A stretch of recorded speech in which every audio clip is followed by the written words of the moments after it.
Bonjour à tous, on va parler ce matin, puisque nous sommes lundi, juste avant le jour de Kippour, un petit peu de la fête de Kippour, en partie, et surtout, on va se baser sur une prière très connue, celle qui s'appelle le Kol Nidre. Le Kol Nidre, c'est la prière d'avant Kippour, et pourtant vous allez voir qu'elle est assez spéciale et qu'elle n'est pas accessible tout à fait à tous, et en fin de compte, oui, c'est assez compliqué. Alors vous allez voir. D'abord, il faut rappeler l'histoire d'un philosophe qui s'appelle Franz Rosenzweig, qui était en 1886, philosophe allemand, juif, qui venait d'une famille assez light, si on veut, et qui malheureusement n'avait pas eu l'occasion d'apprendre ce que c'est la Torah et les mitzvot, au point où une partie de sa famille carrément est partie côté plus juif, elle a essayé de se convertir dans d'autres religions.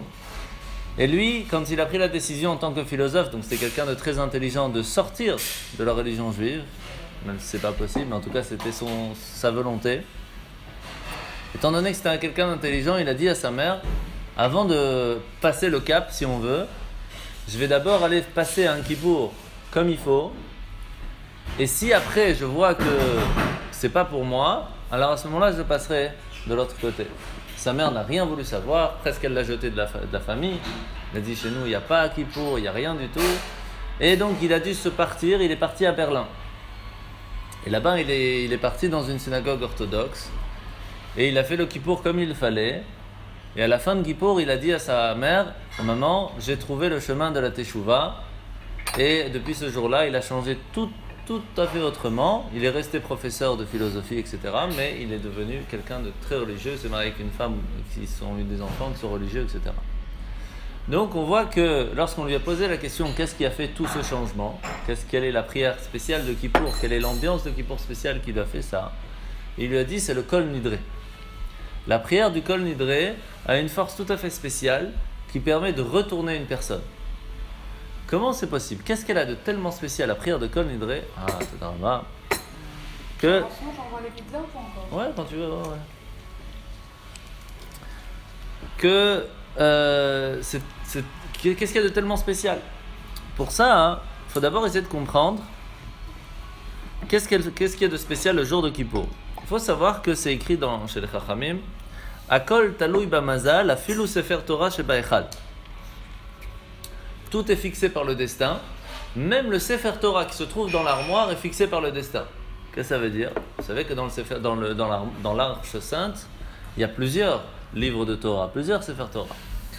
Quel est le Sefer Torah qui va être sorti pour faire la lecture ce Shabbat ou cette fête, etc. Je ne sais pas si vous avez déjà remarqué, mais ça arrive des fois où c'est quelqu'un qui va pour ouvrir l'Arche, il prend un autre Sefer Torah ce jour-là. Et puis les gens ils ont dit mais c'est pas le bon, tu t'es trompé, on le range pas. On le garde et même s'il n'est pas à la page, on va trouver la page dans ce Sefer Torah. Pourquoi? Parce que le destin de ce Sefer Torah a été de sortir tel jour pour faire telle lecture. Et ça, c'est fixé dans le destin de ce Sefer Torah. Le jour où telle vache elle est née. C'est vrai, c'est un peu ça. Le jour où cette vache est née, elle a été choisie pour que ce parchemin va être écrit à l'intérieur telle partie de la Torah, qui va être mis avec d'autres parties de la Torah, qui va être écrit par telle personne, qui va être sorti tel jour de l'année, de telle année, et qui va être lu telle partie de la Torah. Tout a été fixé depuis le destin. C'est quand même assez extraordinaire. Et pourtant, on voit que lorsque nous on est, on a aussi un destin qui est fixé comme on va le faire bientôt dans une conférence, fixé par le jour de la naissance, fixé par l'heure de la naissance, fixé par le prénom de la personne, fixé par l'âme qui a été choisie, fixé par le moment de l'union. Par beaucoup de choses, ce destin est fixé. Monsieur Emmanuel, venez vous installer. Alors, on continue. Donc, on a appris que le mazal, le destin, soit d'une personne, d'un animal, d'un objet, d'un arbre, ou même d'un Sefer Torah, est fixé depuis des générations.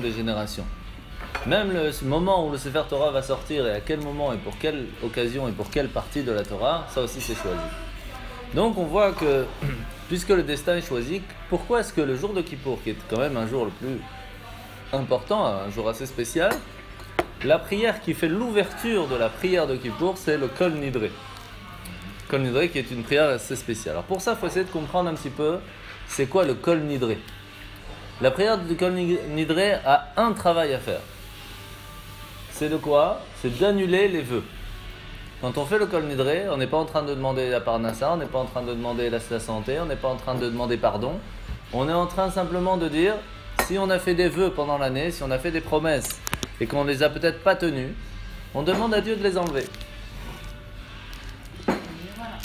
Alors c'est assez spécial quand même que le jour le plus important, le plus saint, qu'est-ce qu'on dit pour commencer ça? Je fais un petit contrat avec toi, Dieu. Sache que voilà, j'ai fait des promesses et je voudrais que tu les enlèves. Il y a quand même, voilà, il y a peut-être d'autres choses quoi. Ça veut dire quoi, Kol? Tous les vœux, Kol, tout, Nidré, Neder, vœux. Donc la prière du Kol Nidré, elle est vraiment pour enlever les promesses qu'on aurait fait pendant l'année que on n'aurait pas pu tenir. Et au-delà de ça. Au-delà de ça, on demande donc, en même temps qu'on fait le Kol Nidré, on le fait avec une sorte de chanson qui est triste, qui nous fait réfléchir. On dirait qu'est-ce qu'il y a? On a fait une promesse, pas la mer à boire. Qu'est-ce qu'il y a de tellement spécial dans la promesse de Kol Nidré qui nous fait tellement réfléchir? Donc, comment ça se fait que cette prière qui en fait demande à ce que Dieu nous enlève les promesses, on le fait pas en pleurant, on le fait en pleurant, mais quel rapport tellement? Pas besoin de pleurer parce qu'on a fait une promesse et qu'on l'a pas tenue. On dirait que c'est comme si on est en train de tous se faire pardonner au moment du Kol Nidré. C'est pas la mer à boire, on a simplement dit j'ai essayé de faire ça, j'ai pas réussi, alors pardonne-moi. C'est pas la mer à boire. En plus, lorsqu'on demande pardon, il y a d'autres choses. Après, on va faire le Halchet, on va faire Shamnu, etc. Il y a des moments quand même plus forts. Si on veut marquer le jour de Kippour, c'est le jour du grand pardon, il y a quand même des prières plus fortes. Et tout est basé sur le Kol Nidré. Au point, il y a des gens qui viennent que pour le Kol Nidré, comme si on dirait que c'est la fin du monde. Qu'est-ce qu'il y a de tellement spécial? Sur ça, il faut d'abord essayer de comprendre d'où vient cette force de Hatarat Nedarim, d'enlever les promesses, d'enlever les vœux. Et l'Admor Hazaken va nous expliquer un peu plus en profondeur cette force de Kol Nidré. À ce moment-là, on va tout comprendre. Viens là, viens. Aïe, aïe. Ah, voilà.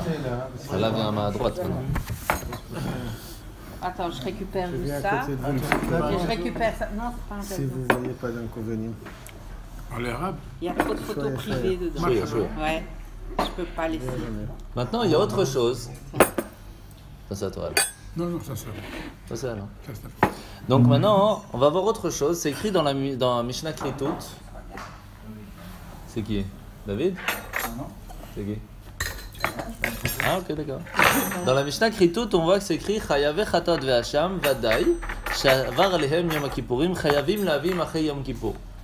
Une personne qui aurait pu faire une faute, mais il est sûr qu'il a fauté. Et que normalement, quand il y avait le temple, il fallait amener un sacrifice de demande de pardon. Même que Kippour est passé et qu'on s'est fait pardonner, on doit quand même amener le sacrifice de pardon. Mais si on s'est fait pardonner, pourquoi on doit demander encore pardon? Mais ça suffit pas une fois. Sur ça, on apprend, la Mishnah nous explique que même si c'est vrai que Yom Kippour, que la fête de Kippour permet de pardonner en grande partie beaucoup de choses, ça n'enlève pas les promesses qu'on a faites de continuer à les faire.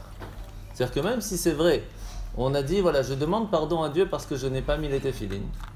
C'est pas parce que je me suis fait pardonner de ne pas avoir mis les téphilines que je ne dois pas les mettre quand même. Que je continue. Il faut quand même continuer à les mettre tous les jours. Il faut savoir que dans le temple, par rapport au temple et par rapport à Yom Kippour d'aujourd'hui, Yom Kippour d'aujourd'hui est encore plus fort. Parce que le jour, quand on était dans le temple, on demandait pardon pour des choses qu'on a fait involontaires ou des choses qu'on n'a pas eu la... Sabotage. Ben oui.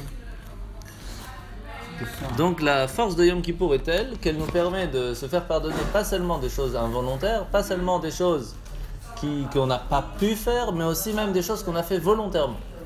Donc la force de Kippour est très très forte. Comment c'est possible? Parce qu'en fait, elle permet, la force de Kippour, de changer des choses volontaires en involontaires. Pourquoi? Parce que si aujourd'hui je viens demander pardon sur quelque chose que j'ai fait volontairement avant, c'est tout simplement parce que je n'avais pas assez de connaissances pour comprendre l'importance. Maintenant que j'ai compris l'importance de la chose, je viens demander pardon. Je dis à ce moment-là à Dieu, maintenant que j'ai plus de connaissances qu'avant, Si j'aurais eu ces connaissances-là, j'aurais pas fauté. La preuve, c'est que maintenant, je demande pardon. Donc en fait, quand j'ai fait volontairement, c'est pas vraiment volontairement. C'est parce que j'avais pas de connaissances. Donc c'était en fait involontaire. Et donc à ce moment-là, il nous pardonne. Donc la force de Kippour est extraordinaire. Et quand même, tout ça est basé sur le Kol Nidre. Quel rapport? Kol Nidre, c'est simplement pour demander à Dieu que si on a fait une promesse, alors qu'il nous enlève notre promesse. Sur ça, on voit que on va apprendre quelle est la force d'une promesse, d'un vœu. Lorsqu'on fait un vœu, qu'on dit je vais faire quelque chose et qu'on ne l'a pas fait, quelles sont les conséquences qui peuvent arriver de ça?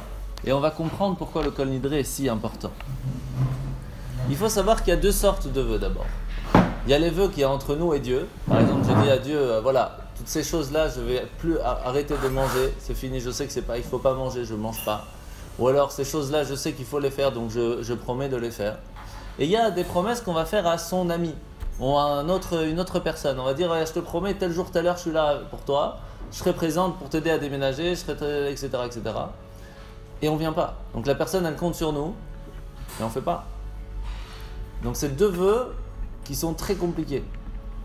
Alors, les vœux que le Kol Nidre réussit à enlever, c'est lequel? D'abord, il faut comprendre les conséquences de ça. On voit par rapport à Nidre Tsara. Nidre Tsara, ce sont les promesses ou les vœux qu'on a fait qui amènent la souffrance, le même que celui de Yaakov. Yaakov a fait une promesse à Dieu. Il a dit, si tu me laisses partir, la brioche, si tu me laisses partir chez Lavan en bonne santé, et que tu me laisses revenir aussi en bonne santé, que tu t'occupes de moi, etc., pas seulement je me consacrerai à toi à 100%, ça il l'a fait, il a tenu cette promesse, mais en plus de ça, je ferai un monument pour toi dans la ville de Bethel, avec sacrifice et tout ce qu'il faut. Malheureusement, quand il revient alors que Dieu a tenu sa promesse, Yaakov tarde et ne va pas à Bethel pour tenir la promesse qu'il a faite à Hachem. Il a oublié, c'est pas arrivé, c'est pas... Et il va pas faire. Qu'est-ce que fait Hachem? Et ça fait très peur. Bereshit lamed he alef, vayomer Elokim el Yaakov, Dieu vient de dire à Yaakov, Kum ale Bethel, maintenant que tu as ramassé ce que je viens de t'envoyer, fonce à Bethel. Et Rachid lui écrit tout de suite, Lefi sheicharta baderech ne'nashta uba lecha lasot zot mibitra. Puisque tu as été trop long à faire le vœu, à accomplir le vœu que tu m'as promis, cela est tombé sur ta fille. À quel moment on parle? On parle de Dina. Dina se fait attraper, se fait violer, etc., etc. Vous connaissez l'histoire. Tout ça pourquoi? Parce qu'il a attendu de faire le vœu qu'il a promis à Dieu d'aller faire une matzéva, faire un monument et faire un sacrifice à Dieu avec Même le viol de sa fille n'est pas considéré comme une bonne excuse. Non, c'est sûr, mais comment tout ça, pourquoi est-ce qu'Hachem a fait ça à Dina? Tout ça parce que Yaakov n'avait pas tenu son vœu le plus vite possible. Ah, donc à toi tu dis que le viol de Dina a été volontaire. En partie, bien sûr, alors bien sûr. Celle-là par là. Mais il y a une chose que je comprends pas. Une seule chose. Non, mais. Attends. Non, il y a une chose que je comprends pas parce que justement j'avais eu cette discussion. Déjà, je pense avec toi et avec des gens qui justement ont certaines réticences sur certaines choses de la Torah. Et c'est pourquoi est-ce que c'est les enfants qui ramassent sur les parents? Qui ramassent de c'est la même faute question des qu'il a parents. posée tout à l'heure. Ah, tu viens de poser la même question. On a parlé de ça avant, Rosh Hashanah. Il parle à moi, pas à toi. Il répond à moi. Mais c'est très compliqué et le problème c'est que si je réponds très rapidement, vous n'allez pas comprendre tout à fait la réponse. C'est vraiment un cours à part. Allô? Oui, excuse-moi. Donc c'est ça. Donc on va continuer, on verra la réponse de ça après. Il y a une autre sorte de neder, une autre sorte de promesse. C'est celle qu'on a dit qui ne sont pas avec Dieu mais avec les personnes. Parce que là c'était Yaakov avec Dieu.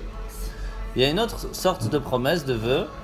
C'est lorsque Moshe va se marier avec Tzipora, la fille de Yitro. Yitro lui demande de promettre, de faire un vœu, de ne plus jamais repartir en Égypte pour ne pas que Pharaon l'attrape. Lorsque Dieu lui dit « va en Égypte », il est embêté. Parce que d'un côté, il a le vœu qu'il a fait à son beau-père.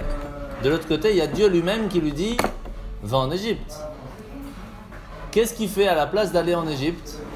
Il rentre chez lui, chez sa femme et chez son beau-père.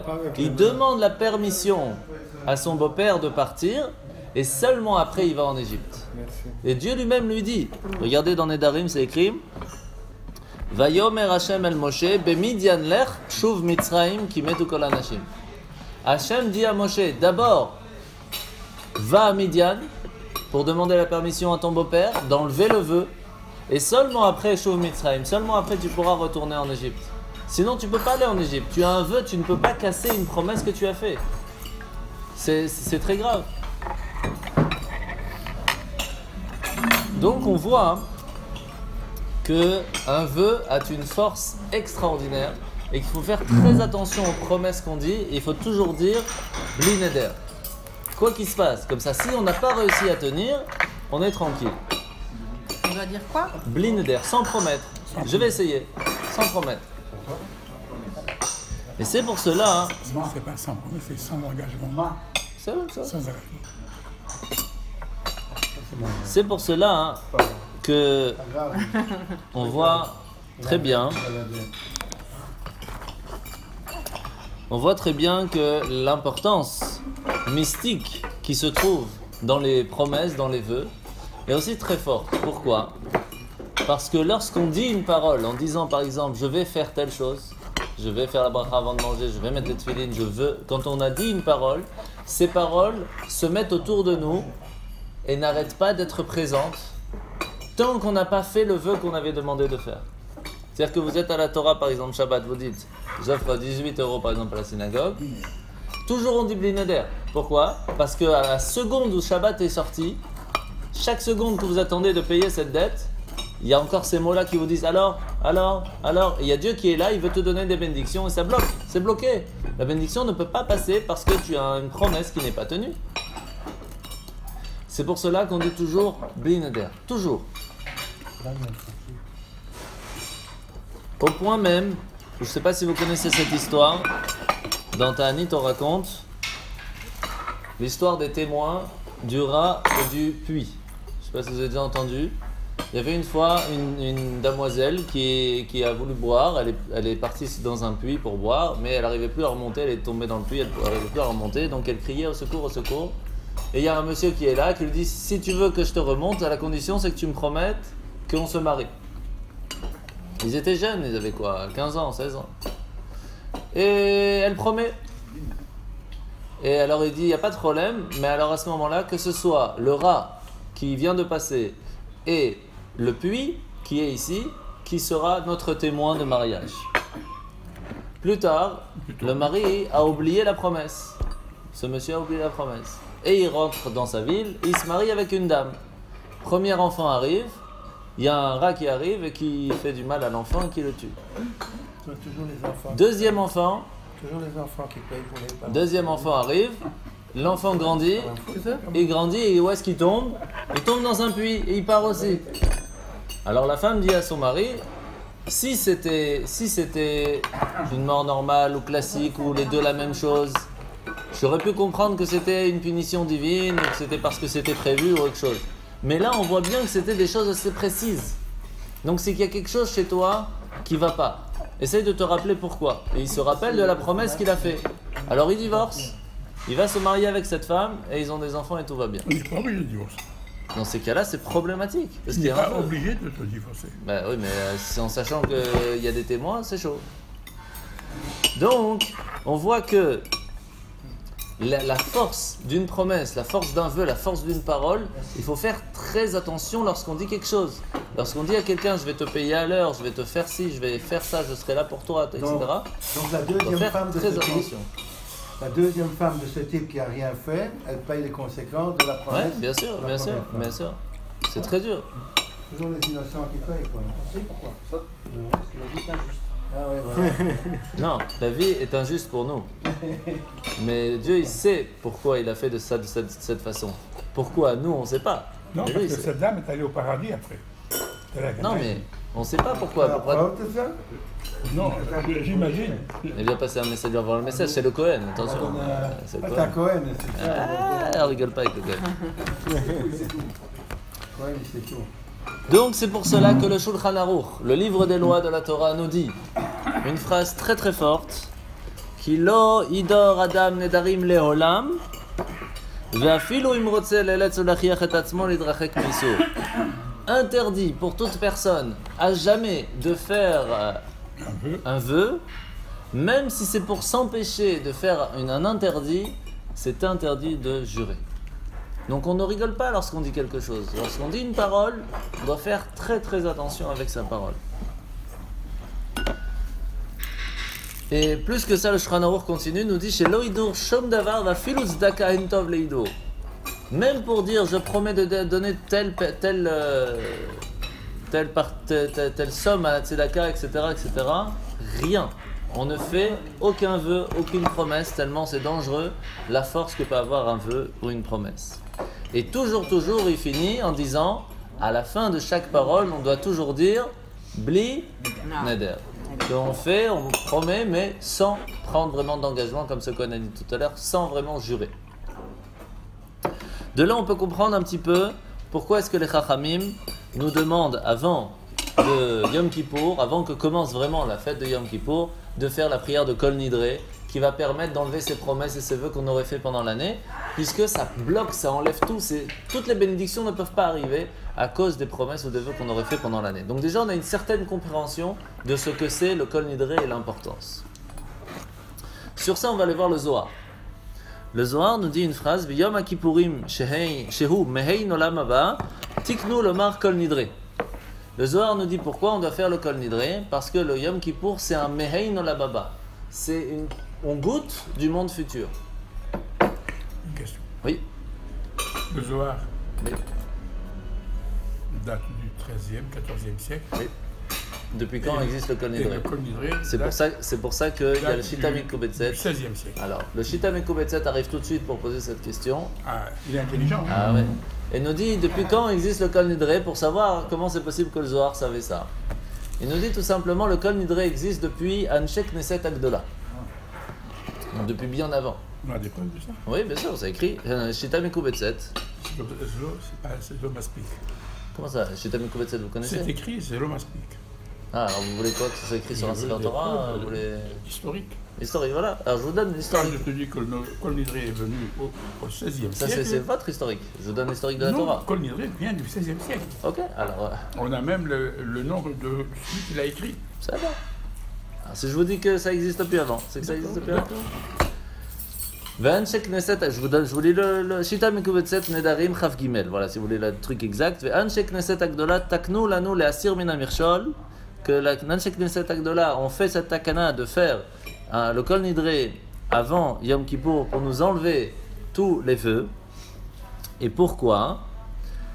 Parce que לכן תקנו שבתחילת יום הכיפורים בפתיחת תפילותיהם יתוודו ויתחרטו מנדריהם כדי שלא ישכחו הדבר. Alors peut-être qu'il n'y avait pas le texte de Kol Nidre comme il est aujourd'hui, mais en tout cas ils avaient fait la takana déjà ce jour-là de faire enlever les vœux avant de faire commencer Yom Kippour. Peut-être qu'il n'y avait pas le texte comme vous le connaissez de Kol Nidre, mais l'idée de faire le Kol Nidre juste avant Kippour existait déjà depuis Anshe Knesset Agdola. C'est pour ça que certains rabbins, avant de dire le Kol Nidre eux-mêmes, ils demandent pardon à la salle.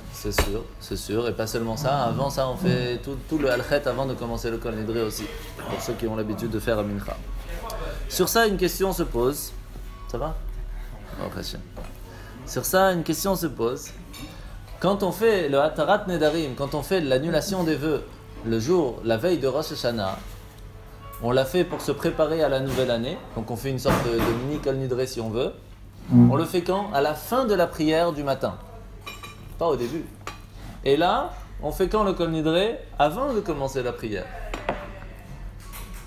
C'est quoi? Kol Nidre, c'est avant, c'est le soir d'avant. C'est la première chose. Il n'y a pas de chauffard. Non, Rosh Hashanah, c'est la veille de Rosh Hashanah qu'on fait un Nidre. Le matin de la veille. Donc, on voit que cette force d'Atarat Nedarim d'enlever les vœux existe déjà avant Rosh Hashanah, sauf qu'elle se fait après la prière. alors que celui de Kippour se fait avant la prière. Donc il y a déjà une question, pourquoi cette différence? Plus que ça, et c'est là pour les Sfarad des Ashkénazes, vous allez vous battre, comme d'hab. Chaz Shalom, mais avant Kippour, on ne peut pas se battre. On voit que la coutume séfarade est de dire Miyom Kippourim Ahavar ad Yom Kippourim Azeh. Depuis le Kippour de l'année dernière jusqu'au Kippour d'aujourd'hui, on demande d'enlever toutes les promesses. Et les Ashkénazes, qu'est-ce qu'ils disent? Miyom Kippourim Azeh ad Yom Kippourim. Les Abba. Les Ashkénazes disent depuis le Yom Kippour d'aujourd'hui jusqu'au Kippour de l'année prochaine. Qui va venir. Ah, exactement. Alors écoutez, comment c'est passé pour qu'on arrive à dire les deux? Écoutez, faut comprendre un petit peu la force du Kol Nidre. Alors on voit qu'il y a une différence entre Séfarad et Ashkénaz. Comment s'est passé toute l'histoire? En fait, comme d'habitude, comme souvent les histoires commencent avec Rashi et Rabbeinu Tam, qui était son petit-fils. Couscous et bouillon de poulet. Non, c'est pas ça. Non. Comme par exemple la mezouza, Rashi dit on met tout droit, Rabbeinu Tam il dit on met couché, et nous on met moitié-moitié pour faire comme tout le monde. Mais c'est faire Torah, il y en a qui disent qu'on met debout, Rashi, Rabbeinu Tam complètement couché, on fait moitié-moitié. Et énormément de choses sont... on essaye de faire pour tout le monde comme Rashi, comme Rabbeinu Tam. Rashi, comme c'était avant, c'était de dire... On essaye de pardonner les promesses, d'enlever les promesses qu'on a fait pendant l'année précédente. Parce qu'on veut enlever ce qu'on a de précédent pour pouvoir arriver au prochain Kippour. Tout frais, oui. Eh oui, Rabbeinu Tam nous dit, pour pouvoir enlever, donc Rabbeinu Tam c'est le petit-fils de Rashi, nous dit, pour pouvoir enlever les vœux qu'on a fait, c'est pas juste dire Kol Nidre, ça suffit pas. Parce qu'il faut 3 étapes pour pouvoir réussir à enlever un vœu. Il faut numéro 1, demander, dire quel vœu on veut enlever. Numéro 2, demander à ce qu'il soit enlevé en expliquant pourquoi on ne les aurait pas fait à ce moment-là. Parce que si on n'explique pas pourquoi on ne les aurait pas fait à ce moment-là, on ne peut pas les enlever. Et numéro 3, il faut être 3 personnes minimum devant nous, il faut un Beddin. Et c'est pour cela qu'on fait ça quand? Avant Rosh Hashanah. Parce que le Kol Nidre que nous faisons juste avant Kippour, on n'a pas ces trois conditions. On a tout un kahal. On a un kahal, et c'est pour ça qu'on met le Sefer Torah, les 3 Sefer Torah, on les met devant nous. Mais on n'est pas en train d'expliquer, est-ce que vous voyez tout le monde en train de pleurer, pardon pour le vœu que j'ai fait? On doit dire quel vœu on a fait, sinon on ne peut pas se le faire enlever. Est-ce que vous voyez pendant Kol Nidre, tout le monde est en train de faire ça, pardon pour le vœu que j'ai fait, pardon pour... Voici le vœu. Est-ce qu'on est en train de faire ça? Non. Donc comment c'est possible que le Kol Nidre vienne enlever des vœux? C'est pas possible. Parce qu'on n'a pas les conditions adéquates. Non, on demande à Dieu d'enlever. Ah, alors qu'est-ce que ça veut dire? Ça n'enlève pas. Ah, écoutez bien, vous allez kiffer, vous allez voir. Premièrement, c'est pour cela que Rabbeinu Tam nous dit, on n'est pas en train d'enlever les vœux de l'année précédente, on est en train d'enlever les vœux qu'on va prendre plus tard. Parce qu'on n'a pas besoin d'expliquer, on ne les a pas fait encore. Donc on enlève déjà à l'avance une partie. Mais M. Cohen a mis un point extraordinaire. Il est intelligent. Et très intelligent. Surtout intelligent. Que... Mais tu as compris, ça dit M. Cohen. Bien sûr. Alors premièrement, il faut savoir que la question s'est posée, pourquoi est-ce qu'on fait le Kol Nidre à Kippour et pas à Rosh Hashanah? Et la réponse est donnée très rapidement, parce qu'à Rosh Hashanah, il y a moins de monde qu'à Kippour. À Kippour, il y a plus de monde, donc comme il y a un plus grand monde, alors c'est pour ça qu'on fait à Kippour. On touche davantage. C'est écrit, hein, j'invente rien, hein, c'est la Gemara qui remonte. Alors, maintenant il faut essayer de comprendre c'est quoi l'histoire. Alors je vous rappelle que le Bet Yosef, donc le Bet Yosef vous connaissez, hein, c'est basé sur lui, le Shulchan Aruch Sefarad, qui vient nous dire que on doit quand même dire Miyom HaKippurim Sha'avar. Les Sefarad disent depuis le Kippour d'avant. Pourquoi? Sur ça, bien sûr, Rabbeinu Tam vient poser la question, comme je vous ai dit, qu'il faut quand même demander, expliquer quelles sont les choses qu'on veut enlever, sinon on ne peut pas se faire enlever. Et c'est pour cela que même Rav Papa vient nous dire, on tsarich lifrot et aneder. Quand on fait Atarat Nedarim, quand on enlève les vœux à Rosh Hashanah, on explique quels sont les vœux qu'on a fait, qu'on n'a pas fait, pour pouvoir se les faire enlever. Ça ne marche pas comme ça. C'est pour cela que la question reste toujours pourquoi Kol Kippour on doit faire le Kol Nidre. Pour comprendre ça, on va essayer de comprendre encore plus quelles sont les paroles de Kol Nidre. Vous allez comprendre le point que je vais ramener, que M. Cohen a expliqué. Raya Mehemna, c'est un grand livre, Parashat Pinchas, qui vient nous expliquer là-bas quelles sont les 3 étapes du Kol Nidre. La première partie, c'est Kol Nidre. Voici tous les vœux qu'on aurait pu faire dans l'année. Numéro 2, on dit la chéririn vela kayamin, qu'il ne soit comme inexistant. Et seulement après ça, on dit venislach lechol adat bnei Israël, que par ce qu'on vient de faire, que tu vas permettre le pardon à tout le peuple d'Israël. Sur ça, on comprend ce que M. Cohen a ramené comme détail très important. On est en train d'enlever les vœux du ciel. Quand on fait le Kol Nidré, on est en train de dire à Dieu, tu as fait des vœux, tu as fait des promesses que telle personne, elle parte de ce monde. Tu as fait telle promesse à Rosh Hashanah que telle personne, elle va gagner tant et pas tant. Tu as fait telle promesse pendant le jour de Rosh Hashanah. Non, on n'est même pas en train d'enlever les vœux à nous. On est en train d'enlever les vœux sur nous. On est en train d'enlever les promesses que le ciel a fait sur nous, sur toutes les choses qui pourraient nous faire du mal pendant l'année. Pour l'année prochaine. Si c'est déjà passé, c'est déjà passé. On est en train de demander à Dieu que la promesse qu'il a fait à Rosh Hashanah. Ça c'est pour avant. La Tarat Nedarim que tu fais Rosh Hashanah, ça c'est pour nous. Mais quand à Kippour on fait Kol Nidré, on est en train d'enlever les vœux que le ciel a fait sur nous pour l'année prochaine. Et c'est pour ça que Kol Nidré est très important. Parce qu'on est en train de prier à ce moment-là en disant à Dieu, tu as fait des promesses le jour de Rosh Hashanah, comme c'est le jour où tout est fixé, qu'on va gagner tant, et pas comme l'année dernière. Tu as fait des promesses qu'on va vivre tant, qu'on va avoir de santé tant, que les enfants vont être tant, etc., etc. On te demande que ces promesses qui ne sont pas bonnes pour nous soient enlevées.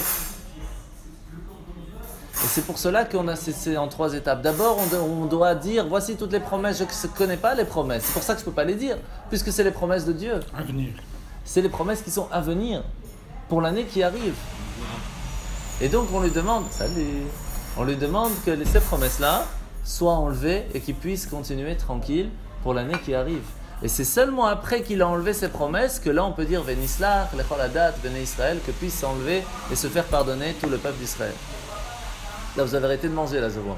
Ça vous a coupé l'appétit, là. On a des assiettes pour ce soir. C'est fort, hein? Non, parce qu'on a peur. On a peur, bien sûr, bah c'est Kippour. Allô? Va faire Netilat, tu veux manger les pizzas. Mickaël, même chose, hein, si tu veux. Tu les as fait? Tu veux? Prends un certain. Ouais, ça fait plaisir, prends un morceau. Demande une assiette, peut-être. Ouais, prends la mienne. Ça va? Oh, t'inquiète pas pour moi. C'est gentil. Non, les rabbins ils disent d'amour et d'eau fraîche. Ouais, Là, l'eau fraîche, c'est l'amour à la maison. voilà. Enfin, et un peu d'ice tea. Un peu d'ice tea. Beaucoup d'ice. Beaucoup d'ice tea. Tu veux un morceau? Donnez un peu à votre mari, vous ne laissez pas mourir Je de vais pas faim. laisser. Non, vous Ouais, c'est inquiétez mourir de pas. faim, malheureux. Vous inquiétez pas, on ne va pas mourir de faim. Lisez-nous. Et donc, on va finir.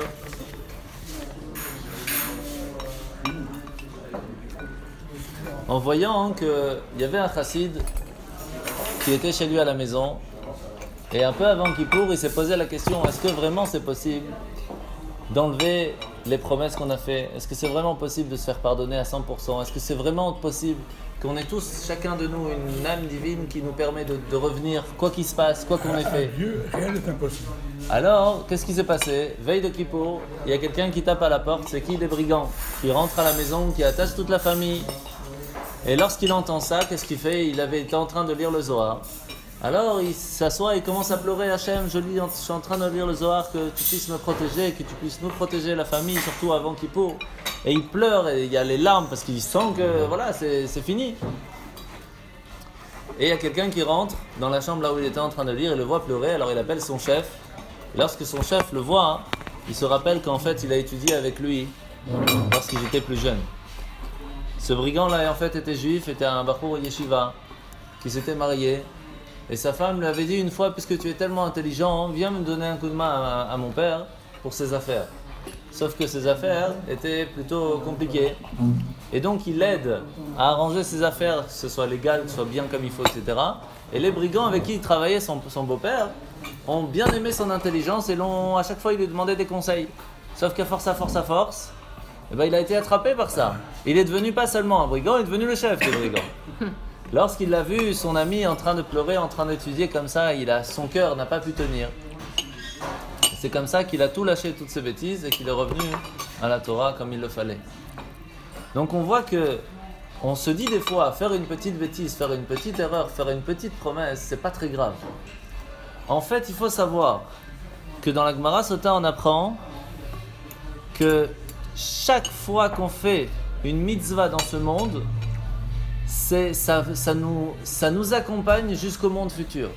Et chaque fois qu'on fait une bêtise dans ce monde, ça nous accompagne jusqu'au jour du jugement, donc jusqu'à Kippour. Et Rabbi Eliezer nous dit Kshura bo kekelev. Et nous, on est attaché à elle comme un chien qui est attaché avec sa chaîne. Et on rajoute après plus tard que c'est vraiment pourquoi on appelle un interdit un issour. Issour, ça vient du mot bet asurim, prison, on est emprisonné. Cette faute qu'on fait à ce moment-là nous emprisonne, nous empêche d'avancer et ne nous lâche pas à jamais. Chaque fois qu'on fait une bêtise, chaque fois qu'on fait une erreur, elle ne nous lâche pas, on est coincé avec elle. Et c'est pour cela que lorsqu'on a fait une bêtise, qu'est-ce qu'elle nous dit la Mishnah? Avera goreret avera. Mais de l'autre côté, chaque fois qu'on fait une bonne action, mitzvah goreret mitzvah. Une mitzvah amène une autre mitzvah parce qu'elle nous amène, elle nous apporte, elle nous pousse. La même chose, une bêtise nous pousse à en faire une autre. De là, on comprend quelque chose de très très important. Que autant le jour de Kippour permet de nous faire pardonner, on a besoin de faire le kol nidré, d'enlever toutes les promesses qui nous ont accompagnés pendant toute l'année qu'on n'a pas réussi à tenir et qui nous emprisonnent, qui ne donnent pas la possibilité à Dieu de nous pardonner. Et on a besoin de ce kol nidré pour enlever ces promesses-là, pas seulement les nôtres, mais aussi ceux que Dieu a fait, parce qu'on est emprisonné là sur ce vœu et on ne peut pas l'enlever. Et lorsqu'on fait le kol nidré, ça permet d'enlever ces promesses-là et on peut redemander encore une fois pardon pour pouvoir être signé dans le livre de la vie. Et donc arriver seulement à Neila sans avoir fait kol nidré, c'est hyper dangereux. Vous imaginez ce que ça veut dire? On arrive à Neila, on dit Hachem, je voudrais être signé dans le livre de la vie. Oui, mais t'as vu tout à Rosh Hashanah, on a déjà signé.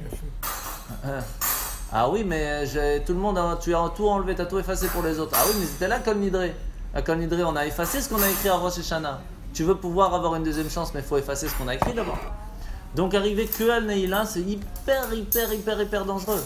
Le mieux, c'est de venir à Rosh Hashanah pour écrire un beau contrat. Les trucs qui sont galères, on les enlève à kol nidré. Et pour Neila, pendant tout Kippour, on demande que ce contrat soit meilleur. Et à Neila, on ferme et on signe pour que le contrat soit au top. Mais si on saute des étapes, c'est hyper dangereux pour la nouvelle année. C'est vraiment pas de la rigolade. Et c'est pour cela que si on pose la question, est-ce que Kippour, on peut travailler? C'est très simple. Le Satan, Ha-Satan, c'est la Gematria, sa valeur numérique de 364. Parce qu'il y a 364 jours dans l'année où il travaille, sauf un, le jour de Kippour. Alors choisissez, vous voulez être comme lui ou pas comme lui? Pire que lui encore. Parce que le jour où même le Satan ne travaille pas, c'est le jour de Kippour. Mais Kippour, c'est un Shabbat. C'est hard. Oui, c'est encore plus quand ça tombe Shabbat. C'est un Shabbat. C'est pour cela qu'on commence la prière par Kol Nidré, Vesare. Tous ces promesses et ces emprisonnements que nous avons qui ne nous permettent pas de pouvoir être pardonnés. Qu'ils soient lo shararin velo kayamin, qu'ils ne soient inexistants comme s'ils n'ont jamais été. On veut les diliter, comme on dit. Et seulement après, hiyu betulim vutalim, qu'ils soient annulés complètement. Et seulement après, vechol nislach vechol adat bnei Israël, à ce moment-là, on peut être pardonné pour tout le peuple d'Israël. Et qu'est-ce qui permet d'enlever ses vœux? Qu'est-ce qui permet quelle est la force qui enlève ses vœux? Tout simplement, l'écouter Torah, c'est une des bases de la Chassidut. Le Mourazaken nous explique Shama Havia et Nidra. Lorsqu'on apprend les lois des vœux dans la Torah, on voit qu'un père peut enlever les vœux de sa fille.